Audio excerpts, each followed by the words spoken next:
Welcome to মুনমুনের classroom. আমরা করছি WB এই যে টেস্ট পেপারে আজ ইন্টার স্কুল টেস্ট 1-এর লাস্ট পার্ট বা ফোর্থ পার্ট, যেটা তোমরা পাবে D3 পেজে। 5-এর কোশ্চেনগুলো। প্রথম ক্রম বিক্রিয়ার হার ধ্রুবকের সমীকরণ প্রতিষ্ঠা করো। এই কোশ্চেনগুলো করলে তোমরা অবশ্যই ভালো রেজাল্ট করতে পারবে। ধরি একটি প্রথম ক্রম বিক্রিয়া A অ্যারো B। এখন বিক্রিয়া শুরু হওয়ার টি সময় পর বিক্রিয়ার গাঢ়ত্ব যদি থার্ড ব্র্যাকেটে A কনসেন্ট্রেশন অফ A হলে অবকলিত বিক্রিয়ার সমীকরণ কী হবে না -dA/dt ইকুয়াল টু কে এ। আসলে ডিটি ভ্যারিস উইথ কে এ ছিল, এটা ইকুয়াল টু কে হবে কে, যেখানে হার ধ্রুবক। তাহলে বিক্রিয়া শুরু হওয়ার মুহূর্তে এর গাঢ়ত্ব যদি স্মল এ হয় এবং টি সময় পরে গাঢ়ত্ব এক্স পরিমাণ হ্রাস পায়, সুতরাং টি সময় পরে গাঢ়ত্বের বিক্রিয়ার হার কত হবে -dA-x/dt equal to K A-x। A-x মানে কি, প্রথমে ছিল এ, এক্স পরিমাণ হ্রাস পেলো, তাহলে হলো কত A-x, সেটা।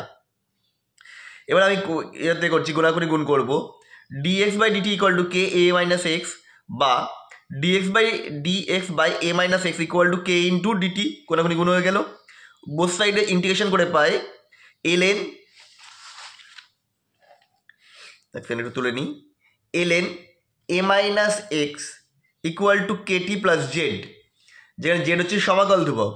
বিক্রিয়ার শুধু টি ইকুয়াল টু 0 হলে x ইকুয়াল টু 0, সুতরাং -ln A ইকুয়াল টু কে ইন্টু 0 প্লাস জেড, যেন জেড হচ্ছে ইন্টিগ্রাল কনস্ট্যান্ট। এবার ওই যে জেড থেকে আমি বের করছি ভ্যালুটা, এর মানটা বিক্রিয়ার শুরুতে টি ইকুয়াল টু 0 বসাচ্ছি, তাহলে এক্স এর মানটাও 0 হয়ে যাচ্ছে, তাহলে এখানেও 0 এখানেও 0 বসলো। তাহলে Z equal to ln -ln A, এটা বসিয়ে দিলাম 1 নম্বর সমীকরণে জেড এর মান করলে পারে, যেটা আসছে -ln A-x kt into kt -ln A। এবার ln A কে একদিকে এপাশে নিয়ে চলে এসেছি, ln A-x equal to kt, তাহলে এখান থেকে লগের ভাগ বিয়োগ মানে লগের ভাগ হয়ে গেল, যেখান থেকে করলে আসে K equal to 1/t ln A/A-x বা K equal to 2.303/t log A/A-x। এটাই বিক্রিয়ার হার সমীকরণ, হার ধ্রুবকের সমীকরণ। এগুলো ভীষণ ইম্পর্টেন্ট কোশ্চেন, এগুলো যদি তোমরা রেডি করে রাখো অবশ্যই স্টেজে ভালো রেজাল্ট করতে পারবে। তোমরা শুধু আমাদের চ্যানেলটা ফলো করে যাও। পরে একটা প্রমাণ করতে দিয়েছে। প্রমাণটা কিসের বলেছেন, একটা বিক্রিয়ার 99.9% সম্পূর্ণতে প্রয়োজনীয় সময় 90% সম্পূর্ণ হওয়ার জন্য প্রয়োজনীয় সময় দ্বিগুণ। কী করে করব না, প্রথম ক্রম বিক্রিয়ার হার ধ্রুবক কে, তাহলে 99% সম্পূর্ণ হওয়ার জন্য প্রয়োজনীয় সময় কী হবে T99% equal to 2.303/k log এর জায়গায় 100 আর A-x 100 - 99 করলে আসছে 2.303 ইন্টু 2/k। এবার 90% সম্পূর্ণ হওয়ার জন্য প্রয়োজনীয় সময় কী করবো, একই রকম ফর্মুলায় বের করলাম, এটা করলে আছে 2.303/k। তাহলে T99/T100 90%, এটা করলে কত আসছে, দুটো বাই করে দিয়েছি, আসছে 2, তাহলে T99 ইকুয়াল টু কত আসছে 2 ইন্টু T90%। এটাই প্রমাণ করতে দিয়েছিল, এটা আমরা প্রমাণ করে ফেললাম। তো চলো আমরা চলে যাই অথবার কোশ্চেনে। কী বলছে, শূন্যক্রম বিক্রিয়ার অর্ধায়ু T½ বনাম বিক্রয়ের প্রাথমিক গাঢ়ত্ব A0 লেখচিত্র অঙ্কন করে নতি উল্লেখ করতে বলেছে। এটা জাস্ট গ্রাফটা রেখে দাও, তাহলেই হবে। নতি হবে 1/2k, এটা হচ্ছে একটা মূলবিন্দুগামী সরলরেখা হবে। পরেরটা, প্রথম ক্রম বিক্রিয়ার T3 ইকুয়াল টু 2 ইন্টু 1/2, এটা প্রমাণ করতে বলেছে। এটা ঠিক আগেরটার মতোই। তো এটা প্রথম ক্রম বিক্রিয়ার হার ধ্রুবক কে, তাহলে T½ ইকুয়াল টু কী হবে 2.303/k লগ 1/1 - 1/2, এটা করলে 2.303k লগ 2। তোমরা যদি অন্যভাবে করো তাহলে যে কোথায় T½ ইকুয়াল টু 0.693/k, এটা করলেও হতো। তাহলে 3/4 সম্পূর্ণ হচ্ছে প্রয়োজনীয় সময়, এটা বের করলাম, এটা করলে বেরোচ্ছে লগ 4 মানে 2 ইন্টু লগ 2 তাহলে পরে এটা পাচ্ছি এটা 2/1 করে, যে T3/T½ ইকুয়াল টু আসছে 2 বা T3 ইকুয়াল টু T2T½ এটাই প্রমাণ করতে দিয়েছিল, প্রমাণ হয়ে গেল। পরে কোশ্চেন, তাৎক্ষণিক বিক্রিয়ার কি, একটি নির্দিষ্ট উষ্ণতায় কোনো বিক্রিয়ার কোনো নির্দিষ্ট মুহূর্তে বিক্রিয়ক বা বিক্রিয়াত পদার্থের গাঢ়ত্বের পরিবর্তনের হারকে ওই মুহূর্তে বিক্রিয়াটির তাৎক্ষণিক হার বলে। যেমন A আর B একটা বিক্রিয়া দিয়ে আছে, টি সময় তাৎক্ষণিক বিক্রিয়ার হার কী হবে -dA/dt বা dB/dt। এবার বলছে ইনঅর্গানিক চলে এসেছি আমরা। SO2 দ্বারা বিরঞ্জন অস্থায়ী কেন না, SO2 এর জলীয় বাষ্পের সঙ্গে বিক্রিয়ায় জায়মান হাইড্রোজেন উৎপন্ন করে, যা বিজারণ ক্রিয়ার মাধ্যমে রঙিন দ্রব্যকে বিজারিত করে। বিক্রিয়া দিয়ে দিচ্ছি SO2 + 2H2O arrow H2SO4 + 2 third ব্র্যাকেটের মধ্যে H। এখানে একটা বিক্রিয়া আমি দিতে ভুলে গেছি, বিক্রিয়া লিখে না, পরের বিক্রিয়াটা এটা হবে রঙিন দ্রব্য প্লাস থার্ড ব্র্যাকেটের মধ্যে H জার্মান হাইড্রোজেন অ্যারো তৈরি হবে বিরঞ্জিত দ্রব্য। তারপরে পরের পার্টটা লিখবে। এই বিরঞ্জন অস্থায়ী, কারণ বিরঞ্জিত পদার্থ বায়ুর অক্সিজেন দ্বারা জারিত হয়ে আবার তার রং ফিরে পায়। সেখানে বিক্রিয়া হবে বিরঞ্জিত পদার্থ প্লাস O2 অ্যারো তৈরি হবে বর্ণহীন পদার্থ আর জল। পরের কোশ্চেন দেখো স্ক্রিনে চলে এসছে, H2S আম্লিক, H2O প্রশম কেন, জল প্রশম কেন?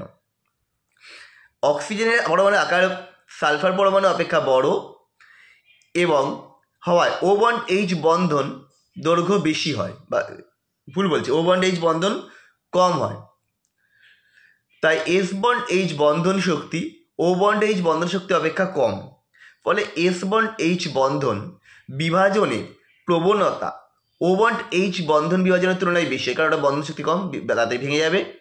ফলে H2S হচ্ছে প্রোটন ত্যাগের প্রবণতা H2O অপেক্ষা বেশি, তাই H2O প্রশম হলো H2S আম্লিক।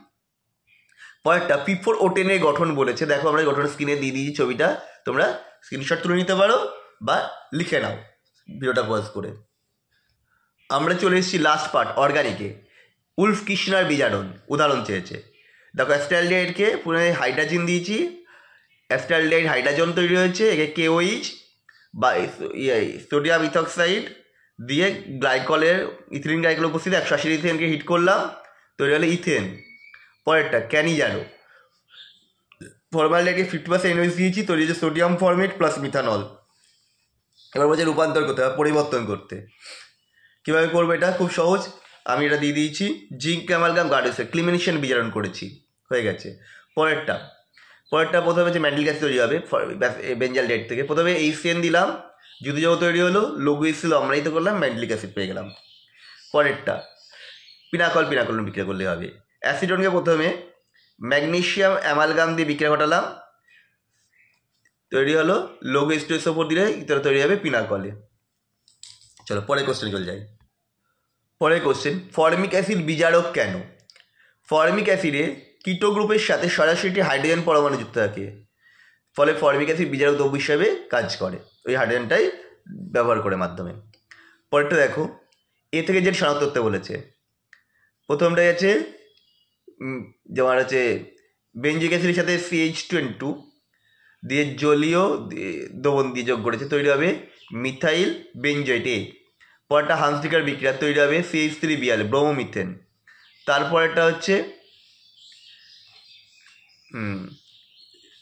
তোমার হচ্ছে স্টিফেন বিক্রিয়া, CN ছিল এসেন্সিয়াল টু HCl দিয়েছে, তৈরি হবে বেঞ্জালডিহাইড C। তারপরে ফ্লাইস রিঅ্যারেঞ্জমেন্ট, একবার অর্থ পজিশনে চলে যাবে COCH থেকে, এবার প্যারা পজিশনে যাবে। তারপরেরটা MNO দিয়ে হিট করেছে, তৈরি হবে কি অ্যাসিটোন। তারপরেরটা তৈরি হবে মিথেন আর যারা যুত যৌগ। তারপরেটা হচ্ছে শুষ্ক পাতন করা হয়েছে, তৈরি হবে মিথাইল অ্যাসিটোন, এটা I। গার্হস্থ্য দিয়ে পাতন করি, তৈরি হবে মেসিটিলিন, এটা J। মোটামুটি আমাদের চ্যাপ্টারটা শেষ হয়ে গেল আজকে। কেমন লাগলো ভিডিওগুলো এবং এটা তোমাদের কতটা হেল্প করছে সেটা তোমাদের কমেন্ট করে জানাও। আবার দেখা হবে নেক্সট ভিডিওতে খুব তাড়াতাড়ি।